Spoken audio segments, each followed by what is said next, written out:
Fitzpatrick. And I'm Teo Torres. We got the Delta breeze in full effect, which is really nice this morning. Yes, it is. It was warm yesterday, but the nice thing is that we have kind of turned the page today, Tam. We certainly have. Yeah, top of this 6 o'clock hour. Look at this. The sun is climbing in that morning sky, taking you to Rancho Cordova for a gorgeous view as that burst of color is hitting just perfectly on those morning clouds that are around. Right now in Sacramento, temperature is still quite mild at 68 degrees. That southwest wind, it's getting going, but it's going to take a little time to really kind of bring some of the cooler air into play for today. As we make it to the next couple of hours, we'll enjoy plenty of sunshine, mid-70s by 10 a.m. Then watch as we head through the 2 o'clock hour. That wind starts to ramp up more in that 10 to 15 mile per hour range, and that'll set the stage for temperatures that won't be as hot as yesterday was. We'll be in the lower to mid 90s today. Across the valley floor, we're looking at upper 60s in Stockton and Modesto. Cool spot is Fairfield as we're entertaining a bit more of that Delta breeze. What is the strength on it right now? Well, it's at 18 miles an hour. And again, as it does increase as we head through the back half of today, it is going to lead to bringing back temperatures closer to average. Then we could even go below average later this week. I'll talk more on that forecast coming up in just a little bit.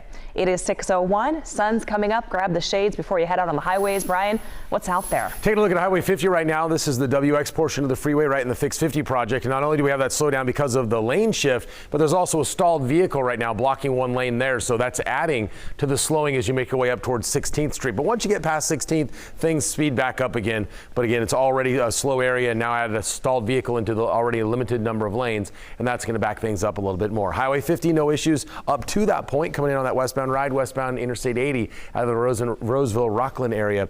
Incident free as well, and that continues out across the causeway. I-5 and 99 also looking good from Elk Grove, South Sacramento, all the way into downtown Stockton. You're incident free this morning on 599 and Highway 4. Interstate 80, 505 to 12 right now from Vacaville to Fairfield, a 14-minute ride. Westbound 205, 26 minutes across the top of the Tracy Triangle, and then continuing on westbound 580 will be another 26 minutes. Here in Sacramento, Highway 50, 10 minutes out of Rancho Cordova. Interstate 80, 9 minutes down to the split from Roseville. 5 and 99, 11 minutes into downtown Sacramento out of Elk Grove.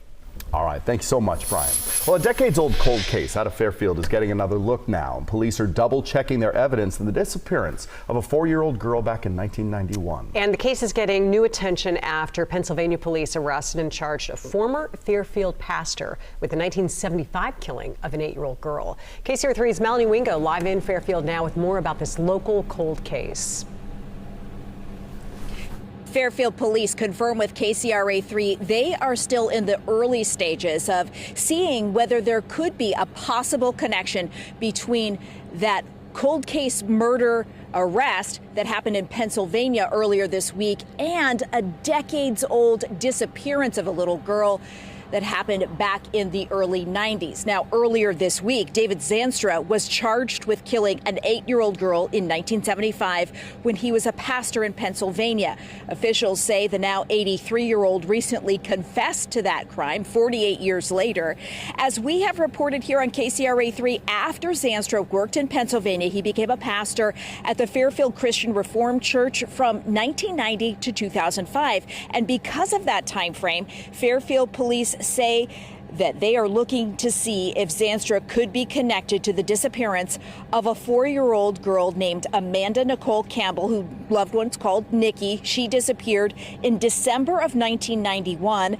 She was last seen riding a bike to a friend's house. KCRA3 archive footage shows detectives searching the area just a few homes down from where Nikki lived on Salisbury Drive. She was never found, but the community still remembers the case.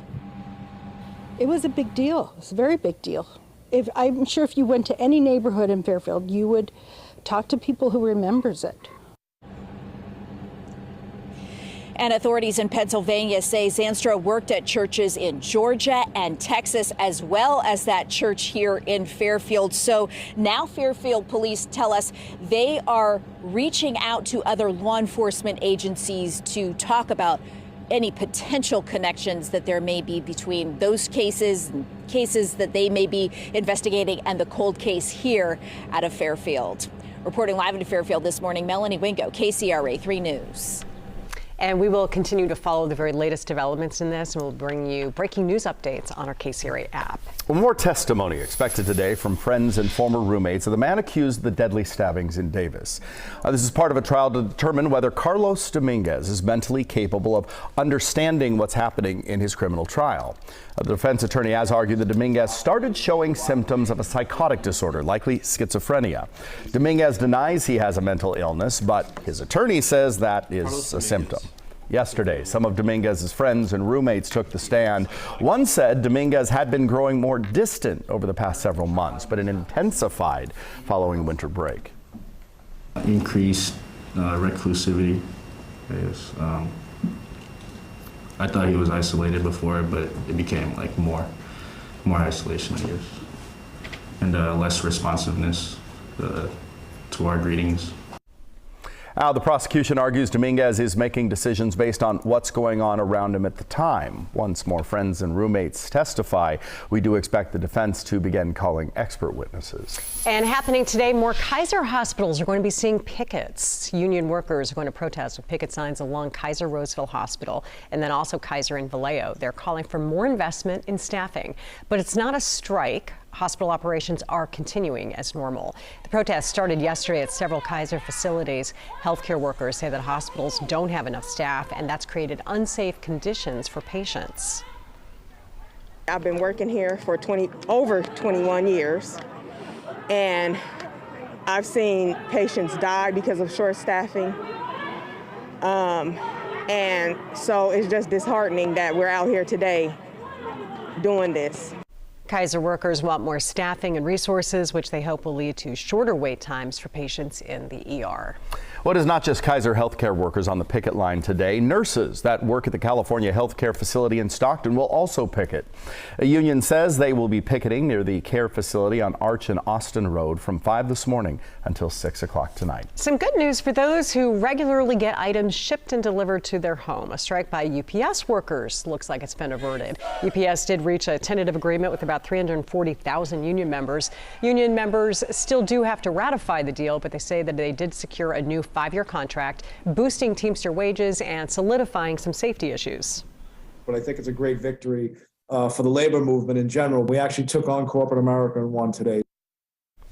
In a statement, UPS said that the deal provides industry-leading pay and benefits while retaining the flexibility we need to stay competitive.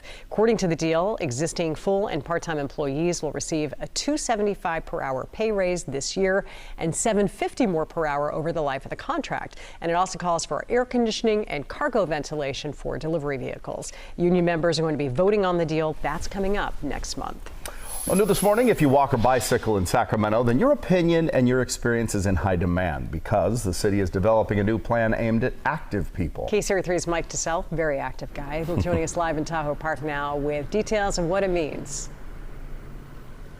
I'm stationary right now because we're standing right outside the Colonial Heights Library, because this is where the first in a series of public workshops will be held starting this evening. And these workshops are going to focus on a citywide planning effort being called the Streets for People Active Transportation Plan. This is an effort to create a new master plan to assess and develop bicycle and pedestrian infrastructure throughout the city. But specifically, the city is going to focus on 3 key areas for input where historically there is higher need for investment in biking, walking, and transit. These include North and South Sacramento, as well as the Fruit Ridge Broadway area. For more information on the upcoming workshops, including this one tonight, and how you can share your opinion or experience, visit that website right there on your screen, sacstreetsforpeople.org. And again, back out here live, this is a look at the Colonial Heights Library, because the first of these workshops set to begin here tonight, beginning at 6 p.m. Live off Stockton Boulevard in Sacramento, Mike DeSell, KCRA 3 News. Mike, thanks. This morning, Highway 50 is back open after a big rig crash had all the eastbound lanes shut down for most of the night. Happened at around 8:30 last night in Placerville, right off of Spring Street. The eastbound lanes closed because the truck was on its side across all of those lanes. 2 cars also got involved in that crash. 1 person had minor injuries. At this point, no word on why this happened. Well, later today, the Federal Reserve expected to announce another interest rate hike. Economists will watch their meeting closely to see if it could be the last rate hike. Inflation is at its lowest point right now since early 2021 at roughly 3%. The Fed has been trying to get it down to 2%. They meet around 11 o'clock this morning. Later this week, we will also get new inflation data and a GDP update. Well, the City of Light and Love now 1 year away from welcoming thousands of Olympic athletes. Today marks the 1-year countdown to the opening ceremony of the Summer Olympics in Paris. NBC News' Keir Simmons goes over how the city is already building excitement for the upcoming games. Hey Teo, hey Deirdre, good morning to you. It looks like you send us some of that Sacramento sunshine here in Paris, but of course we have the Eiffel Tower, and beneath the tower now the Olympic clock is ticking. Guys, it says 366 days, not 365, because of course next year is a leap year, but in a year's time, my goodness, what an incredible opening ceremony we are set to see. Like no other before in Olympic history, it will take place on the Seine River, not in an Olympic stadium with athletes on boats and thousands lining the banks of the river. I was on a boat yesterday, a little test run if you like, got a chance to speak to the world's fastest man, Usain Bolt. He says he's going to bring his children next year. He's so excited for Paris 2024. He was there to launch the new Olympic torch. Of course, this being France, it is champagne colored. The bottom half of it reflects that water theme, because the Olympic flame is going to be brought from Athens by boat across the Mediterranean here to France. It will travel around the country, of course, before that opening ceremony on the Seine. Look, they're already selling the Olympic swag. How's that? Très chic, right? Très chic. I was just thinking that. Totally. That took the words out of my mouth. Here's a nice short commute from London for this one. Yes, he does. Yeah. He likes that.